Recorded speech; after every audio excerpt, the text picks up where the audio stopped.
Okay, so today we're going to get into a new band, for me anyway. This is Hoodoo by Muse, and this was requested actually from a loyal subscriber. So I wanted to do a song that he or she, whatever, they requested. And yeah, so I was just like, well, I have been wanting to get into Muse, but so here's a chance. Anyway, yeah, Hoodoo. I have no idea what Muse's sound is like, what to expect from this. So let's just get into it and talk about it after. So yeah, let's go.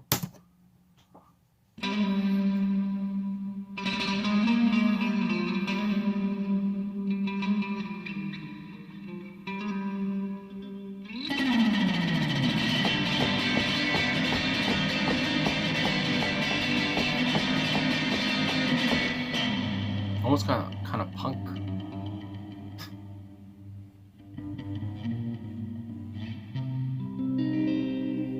Come into my life,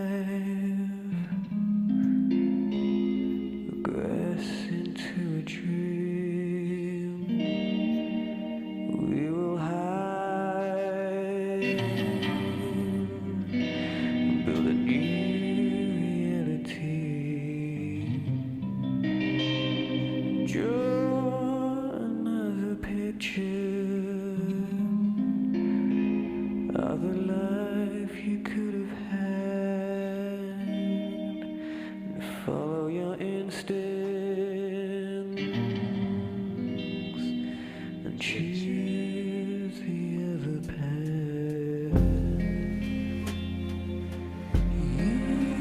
You should never be afraid. You're protected from trouble and pain.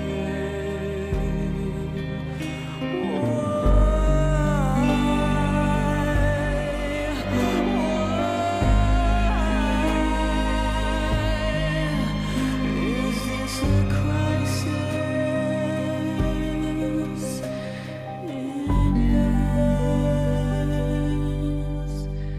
again?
And I've had recurring nightmares that I was loved for who I am and missed the opportunity to be a better man.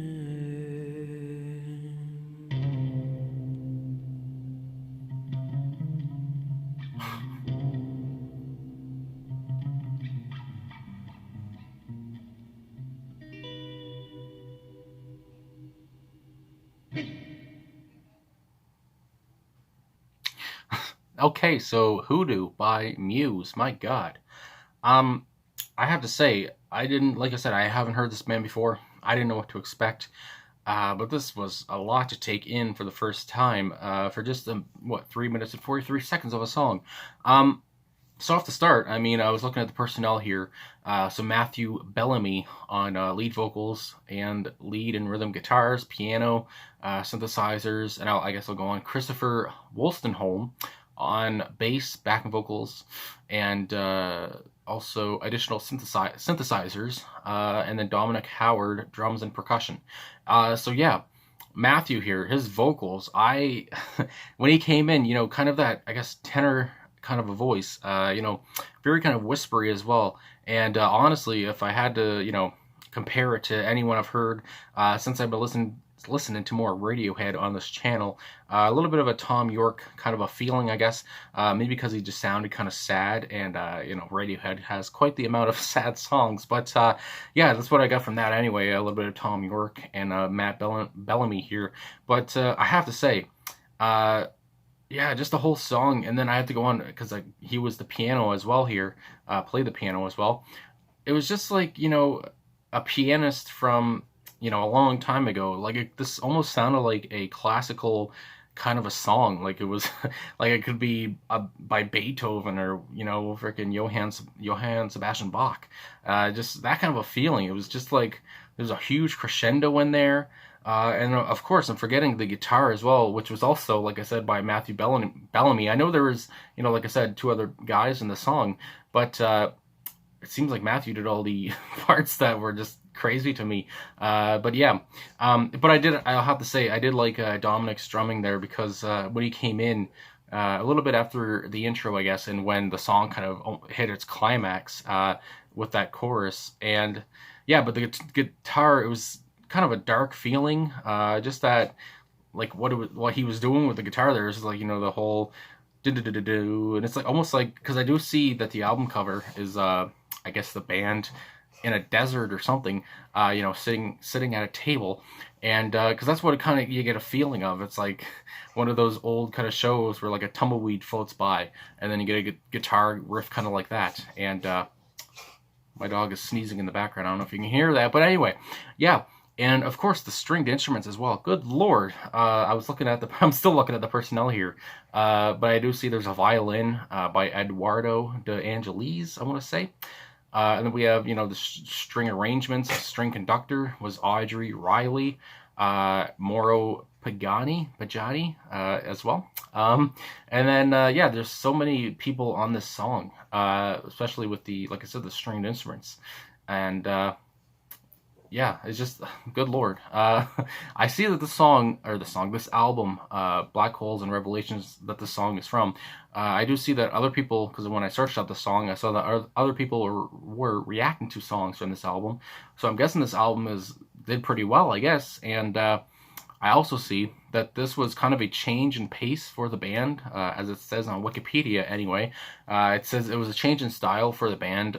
They had influences for this one, which included Depeche Mode, Millionaire, Lightning Bolt, Sly and the Family Stone, and music from southern Italy, which is, yeah, it's just, you can tell with all these kind of, I guess, these influences, what came out in the tone of the song. And yeah, it's just, good lord. I don't know, I'm just really taken aback. I'm almost speechless here, because this song was so good.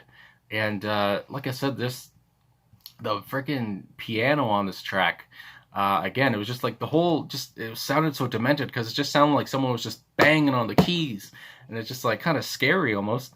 And yeah, it just reminds me of kind of an eerie kind of a movie, almost a haunted movie, the Phantom or whatever, and Phantom of the Opera or something. It's just, yeah, they really got their point across, if that's what they were trying to do, to make it kind of sound a little scary, a little eerie. And yeah, the chorus, like I said, when everything comes together, they build up, and then there's a big kind of crescendo. Yeah. Anyway, I gotta read some of the about for the song anyway, because I just want to see some more about this. So yeah, I just have to say, really like the song. Anyway, beautiful and underrated song from Muse's fourth album. Excuse me there for the cough. Black Holes and Revelations. It starts out quiet with only Spanish guitar and lyrics, and then slowly builds up with added guitar, piano, drums, and strings until a romantic crescendo. So there it is, yeah, crescendo. Before slowly descending into a quiet outro in style with the intro. So yes, I really do like that, how they built it up and then they built it back down, or I guess descended back down, but yeah, anyway, it goes on here. In geology, a hoodoo is a tall, thin spire of rock, usually accompanied by a large rock on the top of the spire. One of the fascinations with hoodoos is that they appear unstable. This notion parallels the relationship mentioned in the song. Which, yes, I did hear. I was listening to some of the words as well because the music was so crazy. I was trying to get into the lyricism as well. But yeah, I was thinking there's like kind of a love theme here, which I guess I'll get into some of the lyrics after this. But yeah, which appears to be destined to fall. However, they try to work through it. So yeah, there's the about here from genius.com I want to mention. But yeah, so just some of the lyrics here. Like I said, I don't want to do all these lyrics, but just how he starts the song: "Come into my life, regress into a dream," and just his slow melodic kind of talking through this intro. I felt like a burp was coming on, but anyway, we will hide and build a new reality, draw another picture of a life you could have had, follow your instincts, and choose the other path. So yeah, I really like the lyricism here. The rhyming is very nice.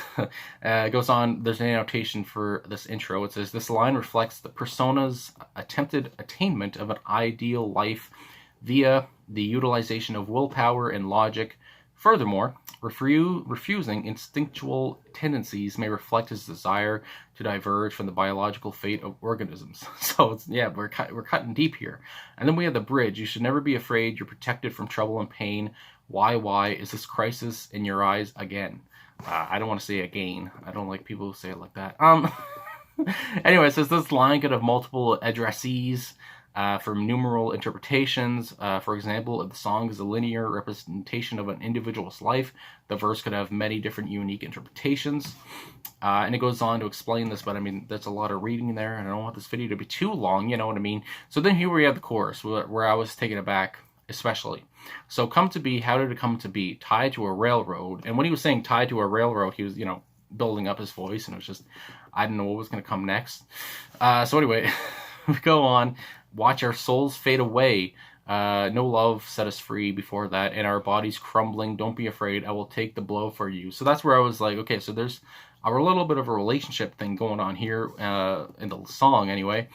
And there is a annotation here. So it says, "This line as a climax of the song encapsulates the feelings of vague dread and what can I say this? Inevitability." I can always say that, but not right now. "Throughout the rest of it, it's most noticeable in terms of tense and syntax, or in comparison to a similar line like 'I Would Die For You' in Bruno Mars' song 'Grenade.'"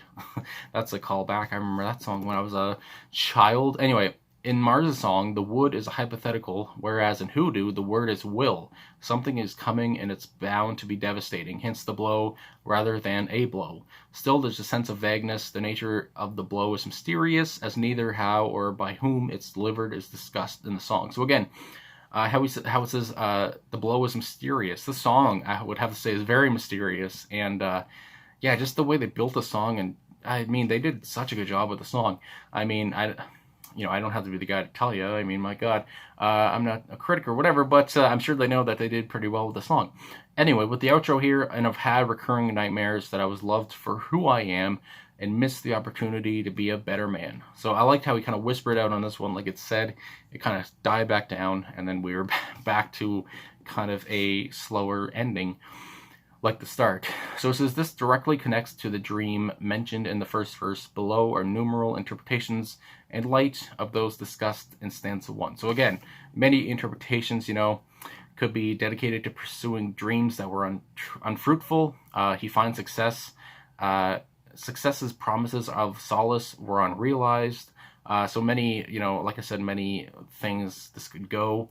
And yeah, my goodness, again, about the whole hoodoo thing, what a hoodoo is. So yeah, again, many interpretations to take this song. And I feel like that's just what the whole point of the song is. It's just like, kind of that mysterious kind of, again, classical sound with just some, you could tell the musicianship in the song from Matthew. Anyway, I couldn't remember his last name for a sec. From Matthew Bellamy, I want to say, especially. And yeah, it's just, good Lord, this song was something else to listen to. And yeah, I'm glad it was requested because, again, I guess, like it said, if this isn't like what Muse kind of always sounds like, I'd be interested to see what they sounded like before this. So yeah, I guess this is that, and I liked it a lot. So anyway, Hoodoo by Muse. Thanks for watching. Thanks for liking, subscribing, commenting. I really appreciate all the support. And yeah, I'll talk to you guys again soon.